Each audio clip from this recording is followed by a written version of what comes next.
बड़ी में आज के सवाल हैं बेहद सीधे। क्या आरजी कर के अधिकारियों के इस फोन कॉल से, जो नया फोन कॉल सामने आया है, उससे ममता सरकार की मुश्किलें बढ़ गई हैं? क्या जानबूझकर डॉक्टर बेटी के घर वालों को गुमराह करने की कोशिश की गई? ममता बनर्जी के बयान का क्या मतलब निकाला जाए जब वो ये कह रही हैं कि आग अब देश के हर हिस्से में फैल जाएगी? और अगर सच में बंगाल के हालात इतने खराब हैं कि खुद राष्ट्रपति ने चिंता जाहिर की है, तो क्या वहां बस अब राष्ट्रपति शासन का ही रास्ता बचता है? चर्चा में हमारे साथ जुड़ गए हैं सुधांशु त्रिवेदी, राष्ट्रीय प्रवक्ता भारतीय जनता पार्टी के, सुप्रिया श्रीनेत, राष्ट्रीय प्रवक्ता कांग्रेस पार्टी की, मोहम्मद तौसीफुर रहमान, प्रवक्ता हैं तृणमूल कांग्रेस के, और अवधेश कुमार, वरिष्ठ पत्रकार, हमारे साथ स्टूडियो में मौजूद हैं। तौसीफ जी, सबसे पहले सवाल तो आप ही से बनता है। पहले से ही आपका इतना सरदर्द था, अब एक ऑडियो कॉल जिससे ये बात साफ हो जाती है कि माता पिता जो हैं बच्ची के, उनको गुमराह करने की कोशिश की गई थी। हत्या सुबह 2 से 3 बजे के बीच में हो चुकी थी। सुबह जब उनके घर वालों को फोन कॉल किया गया, पहले क्या बोलते हैं? तबीयत खराब है, फिर कहते हैं आत्महत्या। क्यों? गुड इवनिंग पद्मजा, ये बात तो मेरे ख्याल से ये आज आप पूछ रही हो, मेरे से आप पहले भी पूछ चुकी तो, और मैंने आपके चैनल में खुद से भी कहा था ये बहुत बड़ा ब्लंडर था और इसको लेके नोटिस भी दिया गया था और वो जो एक डिपार्टमेंट के जो लोग हैं उनको सस्पेंड पहले ही कर दिया गया था। मगर फिर भी आज ये बात उठी है तो मैंने ये जवाब दे दिया। और रही बात सरदर्द नहीं है पद्मजा, ये दुखद की बात है। ये दिल में एक दुख जो बैठा हुआ है, ये सरदर्द या राजनीति नहीं है कि अगर अपोजिशन हमें अटैक कर रहा है तो हमें सर दर्द हो रहा है। अपोजिशन का अपना काम है अटैक करने का, हमारा काम है उनको सुनने का और हमें अपने हिसाब से जो करना है वो हम कर रहे हैं। मुझे नहीं लगता है कि एक ट्रांसफर के चक्कर में जो एक आदमी ने ट्रांसफर कर दिया, कि दीदी ने ट्रांसफर कर दिया, उस सारे चीज को लेके जो बाकी जो कार्य हुआ है उसको नजरअंदाज कर दिया जाए। 16 घंटे के अंदर मेन अक्यूज को हमने पकड़ा और मेन अक्यूज की जो पुख्ती हुई है, जो अश्योरेंस दी गई थी कि हाँ भाई यही है, वो सीबीआई ने भी दिया। तो कई जगह जो है इसमें वेस्ट बंगाल गवर्नमेंट को आवाज उठाना बनता है। ठीक है, सुधांशु त्रिवेदी नहीं हट सकते। तौसीफुर रहमान फिर से मान रहे हैं बहुत बड़ी गलती हुई, अस्पताल ने गलती की। कल ममता बनर्जी ने भी खेद जता दिया, उन्होंने कहा हमें बहुत बुरा लग रहा है। छात्र परिषद का जो स्थापना दिवस है उन्होंने उसको भी डेडिकेट किया डॉक्टर बेटी को। अब राजनीति की वो मान रहे हैं, हाँ फोन कॉल में जो सुनाई दे रहा है बहुत बड़ी गलती थी।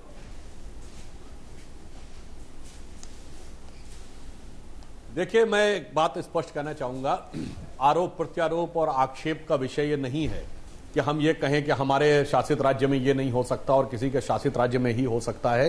ये कोई भी अपराध किसी भी राज्य सरकार में हो सकता है, परंतु जिस प्रकार का दुर्दांत संरक्षण अपराधियों को मिला है, द ब्लेटेंट कवर अप जो देखने को मिला है, ये भारत के इतिहास में बहुत अभूतपूर्व है। सर्वोच्च न्यायालय ने भी कहा कि 30 साल में उन्होंने ऐसा नहीं देखा। अब जैसे हमारे टीएमसी के प्रवक्ता महोदय ये कह रहे हैं कि उसमें गलती हो गई, ठीक है, अगर हमने माना तो तौसीफ साहब जो कह रहे हैं तो गलती हो गई कि संदीप घोष को दूसरी जगह का प्रिंसिपल बना दिया, गलती नंबर 1। गलती नंबर 2 कि उसके परिवार को यह बताया गया कि उसने आत्महत्या की है। गलती नंबर 3 उनको 3.5 घंटे तक रोका गया। गलती नंबर 4 जो सर्वोच्च न्यायालय ने कहा है कि रात होने के बाद एफआईआर दर्ज की गई। गलती नंबर 5 कि क्राइम सीन को प्रोटेक्ट करके सील करना चाहिए, वो नहीं किया गया। गलती नंबर 6 वहां पर इतनी पुलिस की व्यवस्था नहीं थी कि वो आकर तोड़फोड़ की गई और क्राइम सीन में सबूत नष्ट किए गए, सुप्रीम कोर्ट ने अपनी प्रोसीडिंग में कहा है। और गलती नंबर 7 कि तृणमूल कांग्रेस के मंत्री मिस्टर गुहा कहते हैं कि जो उंगली उठेगी ममता बनर्जी के खिलाफ वो तोड़ दी जाएगी। और गलती नंबर 8 के रूप चक्रवर्ती ये कहते हैं कि ये जो कुछ हो रहा है ये इसका अंजाम भुगतना पड़ेगा। और सारी गलतियों के ऊपर गलती वो जब ममता बनर्जी कल ये कहती हैं, एक प्रकार से धमकी देते हुए कि मैं नहीं चाहती कि एफआईआर दर्ज हो, आप लोगों का वीजा और पासपोर्ट कैंसिल हो सकता है, यानी सीधे सीधे डॉक्टरों को अंजाम भुगतने की गलती। मैं विनम्रता से कहना चाहता हूं, जरा ये 10 गलतियों की श्रृंखला को अगर कोई गलती कहे तो मुझे लगता है ये कहना ही अपने आप में एक अपराध है। अन्यथा किसी भी घटनाक्रम में कभी भी इस ढंग की सिलसिलेवार कवर अप किसी क्राइम को करने के लिए, और वो भी सत्ता पक्ष सरकार के द्वारा, ऐसा उदाहरण देखने को नहीं मिलता। इससे पहले कि आप इन 10 गलतियों का जवाब दें तौसीफ रहमान, सुप्रिया श्रीनेत, आज कांग्रेस पार्टी ने भी एक मार्च निकाला कलकत्ता में। कल उन्होंने हिस्सा नहीं लिया कलकत्ता बंद में, आज अलग से उन्होंने प्रदर्शन किया। जो 10 गलतियां गिनाई हैं भारतीय जनता पार्टी ने, आप भी उससे इत्तेफाक रखती हैं?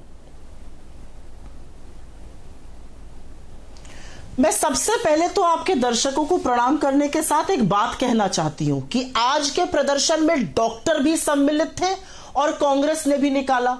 आज के प्रदर्शन में कोई पत्थरबाजी नहीं हुई। आज के प्रदर्शन में पुलिस को नहीं करना पड़ा वाटर कैनन का यूज। आज के प्रदर्शन में हुड़दंग नहीं मचा। और यह सच है कि प्रदर्शन करना मौलिक अधिकार है, चाहे वो प्रदर्शन डॉक्टर्स करें, स्टूडेंट्स करें या बीजेपी के लोग करें।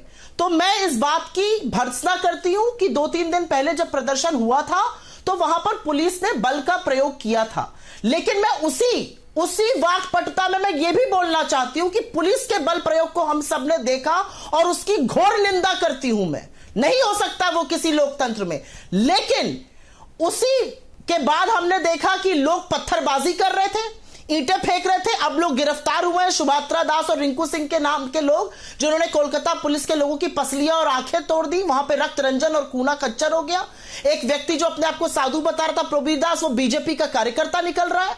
तो ये बात गलत है। पुलिस के साथ भी आप हाथापाई मत कीजिए, उसकी भी हम भर्त्सना करते हैं। लेकिन मैं इसी प्रक्रिया में एक और बात पूछना चाहती हूं आपसे पद्मजा जी। अगर प्रदर्शन करना बंगाल में सही है, और मुझे लगता है लोकतांत्रिक हक है, बिल्कुल प्रदर्शन करना चाहिए। बीजेपी को भी करना चाहिए, कांग्रेस को भी करना चाहिए, डॉक्टर्स को भी करना चाहिए, नागरिकों को भी करना चाहिए। जिसका मन आए प्रदर्शन करना चाहिए और उस पर बल नहीं उपयोग होना चाहिए। तो बदलापुर के प्रदर्शन में आप 500 लोगों को हिरासत में क्यों ले लेते हैं? वहां पर 72 लोगों के खिलाफ एफआईआर क्यों लॉन्च कर देते हैं? वहां पर चीफ मिनिस्टर और भाजपा ये क्यों कहती है महाराष्ट्र में कि यह सब राजनीति से प्रेरित है? यह सवाल पूछा जाएगा कि नहीं? और मैं एक बात थोड़ी सी सीरियस है एंड मैं 30 सेकंड आपसे इसको कहने के लिए मांगती हूं। मुझे बहुत दुख हुआ जब कल मैंने देश की प्रथम नागरिक महामहिम राष्ट्रपति द्रौपदी मुर्मू जी का बयान सुना। मुझे वाकई में दुख हुआ। इस देश की प्रथम नागरिक को यह कहना पड़ रहा है कि वो भयभीत है, वो आशंकित है, और बहुत हुआ। बिल्कुल सही कह रही है वो, बिल्कुल बहुत हुआ। लेकिन 2 सवाल है इस पर कि क्या देश को इस कगार पर लाकर खड़ा कर दिया है और इस तरह की ध्वस्त कानून व्यवस्था है कि प्रथम नागरिक अपने आप को भयभीत और असुरक्षित महसूस कर रही हैं? और दूसरा, मैं आशा करती हूं और मुझे पूरा विश्वास है कि राष्ट्रपति जी एक और बयान देंगी और उसमें वो कहेंगी कि मणिपुर में जब आदमखोरों की भीड़ हमारी लड़कियों को नोच रही थी, 30 सेकंड का टाइम दीजिए, तब भी वो भयभीत हुई थी।